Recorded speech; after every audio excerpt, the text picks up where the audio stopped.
In today's video, I'm going to teach you how to create shipping zones on Shopify, a crucial step for managing your e-commerce store effectively. Let's dive into it. First things first, you'll want to access your shipping settings. To do this, log into your Shopify admin panel. Once you're in, head over to the settings section, and from the drop-down menu, choose Shipping and Delivery. This is your central hub for organizing all things related to shipping. Here, you'll find your shipping profiles, which are essentially groupings of products that share the same delivery settings. If you haven't set up any profiles yet, take a moment to create one. It's essential for managing different shipping needs. Now, with your shipping profiles displayed, it's time to choose the one you wish to modify. This step is all about ensuring that the right products get to the right customers with appropriate rates. Click on the specific profile, and you'll open up the detailed view of that profile's settings where you can add your new shipping zone. Next, let's create a new shipping zone within this profile. Click the option to add a shipping zone. You'll be prompted to give this zone a name. Choose something descriptive like US East Coast or Canada Provinces, so it's easy for you to recognize later.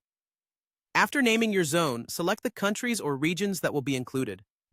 This is where you'll group together areas that share similar shipping conditions. A quick note, if you want to add a country to your zone that isn't part of your current markets, make sure to add it to your market list first. This ensures you're not restricted by previous market setups. Once your zone is set, it's time to define the shipping rates. Shopify provides several options for this. You can set a flat rate, which applies a fixed total cost for shipping.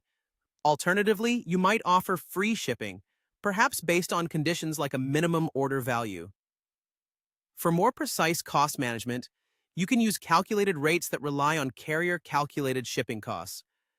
And remember, you have the flexibility to add conditional pricing, which can depend on either the order's weight or total price. This flexibility allows you to tailor your shipping strategy according to different business needs and customer expectations.